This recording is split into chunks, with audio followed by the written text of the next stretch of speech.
Good morning students.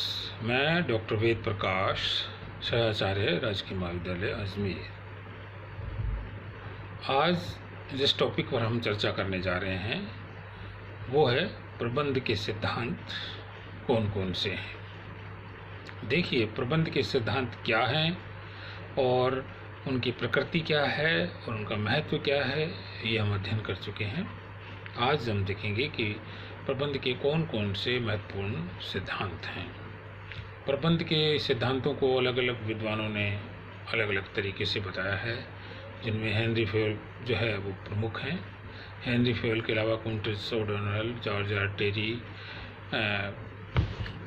F.W. Taylor और भी बहुत सारे विद्वान हैं जिन्होंने प्रबंध के सिद्धांतों के बारे में अपने वक्तव्य जो हैं वो दिए हैं, अपने विचार बनाए हैं। आज मुख्य रूप से हम हेनरी फेयल के द्वारा प्रतिपादित प्रबंध के सिद्धांतों की बात करेंगे।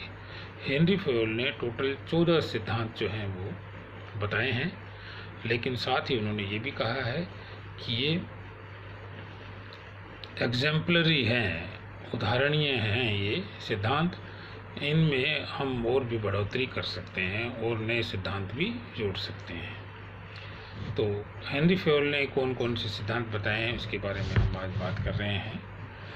सबसे पहला सिद्धांत जो हेनरी फेयल ने बताया है वो है principle of division of work और प्रिंसिपल ऑफ स्पेशलाइजेशन, विशिष्टीकरण का सिद्धांत या कार्य विभाजन का सिद्धांत।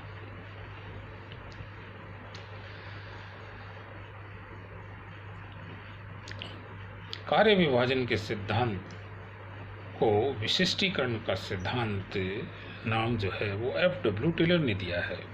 दोनों विद्वान इस बारे में सहमत हैं, केवल नाम का फर्क है। हेनरी फेयल इसे कार्य विभाजन का सिद्धांत कहते हैं, जबकि F.W. टेलर इसे विशिष्टीकरण का सिद्धांत कहते हैं, लेकिन दोनों का जो अर्थ है वो एक जैसा है। कार्य विभाजन का सिद्धांत ये कहता है कि सारे कार्य, संपूर्ण काम को एक छोटे छोटे भागों में विभाजित कर देना चाहिए और कार्य के प्रत्येक हिस्से को एक विशिष्ट ज्ञान या योग्यता रखने वाले व्यक्ति को सौंपा जाना चाहिए। इस सिद्धांत के पीछे जो आधार है वो ये है कि प्रत्येक व्यक्ति प्रत्येक कार्य को दक्षतापूर्वक नहीं कर सकता है, अतः प्रत्येक व्यक्ति को वही कार्य दिया जाना चाहिए जिस काम में उसको महारत हासिल है या जिस में उसको विशेषज्ञता प्राप्त है, उसका स्पेशलाइजेशन है, वही काम उसे दिया जाना चाहिए।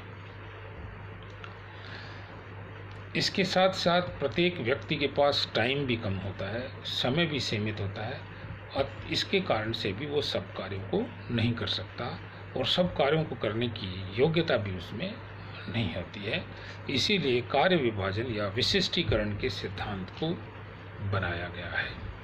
विशिष्टीकरण या कार्य विभाजन के सिद्धांत का सबसे बड़ा फायदा ये है कि कार्य का प्रत्येक हिस्सा स्पेशलिस्ट व्यक्ति द्वारा संपन्न किया जाता है, इसलिए कार्य की जो गुणवत्ता है वो सर्वश्रेष्ठ होती है।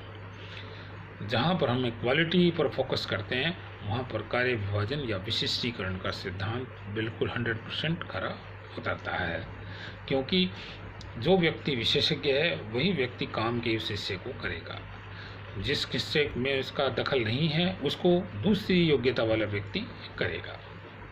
तो ये होता है कार्य विभाजन या विशिष्टीकरण का सिद्धांत। दूसरा सिद्धांत जो हेनरी फेयल ने बताया है वो है principle of authority and responsibility, अधिकार एवं दायित्व का सिद्धांत।